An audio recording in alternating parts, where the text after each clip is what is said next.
केंद्र सरकारच्या किंमत स्थिरीकरण निधी अंतर्गत 2 लाख मेट्रिक टन कांदा खरेदीचे उद्दिष्ट ठेवण्यात आले असून नियम आणि अटीनुसार ही खरेदी सुरू आहे। मात्र खरेदीचे उद्दिष्ट अद्याप पूर्ण झालेले नसताना चांदवड येथील नाफेडच्या गोदामात साठवून ठेवलेल्या कांद्यापैकी मोठ्या प्रमाणात कांदा सडत असल्याचा गंभीर आरोप प्रहार जनशक्ती पक्षाचे उत्तर महाराष्ट्र संपर्क प्रमुख गणेश निंबाळकर यांनी केलाय। 1235 रुपयांपासून ते सध्याच्या 2365 रुपये प्रति क्विंटल दराने गेल्या 2 महिन्यात खरेदी करण्यात आलेला कांदा मोठ्या प्रमाणात सडला असून त्यामध्ये ओलावा, किडे तसेच आळ्यांचा प्रादुर्भाव झाल्याचं दिसून येत आहे। त्यामुळे संपूर्ण परिसरात तीव्र दुर्गंधी पसरली आहे।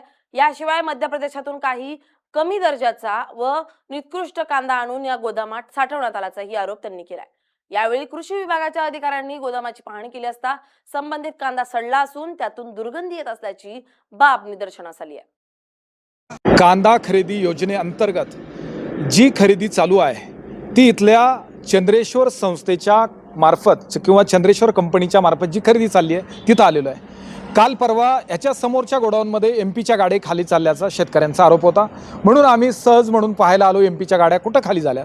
सहज म्हणून फेरफटका मारला तर एकाही ठिकाणी एकाही या स्टोरेज सेंटरला, असे अगणित स्टोरेज सेंटर आहेत ते मोजावे लागतील, त्या एकाही स्टोरेज सेंटरमध्ये एकही कांदा चांगला नाही। मध्ये हात घालून आम्ही दाखवले कांदे अतिशय सडलेले निकृष्ट दर्जाचे कांदे आहेत, ज्याला कांदाच म्हणू शकत नाही, खत म्हणू शकतो त्याला। शेतकऱ्याच्या भाषेत चाळीतून कांदा काढल्यानंतर उकिरड्यात फेकल्यावरती जो उकिरडा तयार होतो, हा उकिरडा म्हणजे आजचं हे नाफेडचं एक खरेदी केंद्र आहे। काय राग आला होता नाफेडच्या अधिकाऱ्याला, त्यानं स्पष्टीकरण काय दिलं, नाफेडची प्रतिष्ठा म्हणे अशा बातम्यांनी धुळीला जाते, इथे येऊन बघ जरा नाफेडची प्रतिष्ठा काय पद्धतीचा कांदा इथं स्टोरेज केलेला आहे, एकदा येऊन बघा म्हणावं। आणि तुम्हाला जर याच पद्धतीचा कांदा नागरिकांसाठी घ्यायचा असेल तर शेतकऱ्यांना सांगा ना, उकिरड्याच्या उकिरडे आम्ही घरी टाकतो। इथं तुम्ही 2375 रुपयानं किती कांदा खरेदी करून ठेवलाय, एकही कांदा चांगला नाहीये। आणि तिथं 1500, 1400, 1200, 700 रुपयापर्यंत शेतकरी माल तिथं टाकतोय। काय बोलले होते तुम्ही जिल्हाधिकाऱ्यांच्या बैठकीत, ग्रेडिंग कशी करायची म्हणे, जर बाजार समितीत आम्ही कांदा खरेदी केला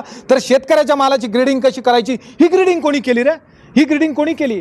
अरे कोणता कांदा आहे हा, बाहेरून लावलेला हा कांदा आणि आत पूर्ण सडलेला कांदा, अशा पद्धतीची रचना तुम्ही PSF मूल्य स्थिरीकरण निधीच्या अंतर्गत मोदी साहेब, शहा साहेब तुमच्या आदेशान्वये होते म्हणे। पियुष गोयल साहेब आमचं काय वाकडं करत नाही, प्रल्हाद जोशी काय वाकडं करत नाही, काय उगाच बोलत नाही, कारण सडलेले कांदे देशाला चालतात आणि चांगल्या कांद्याचा माणूस तिथं फाशी घेतोय। ही आहे मूल्य स्थिरीकरण निधी योजनेची खरी कहाणी।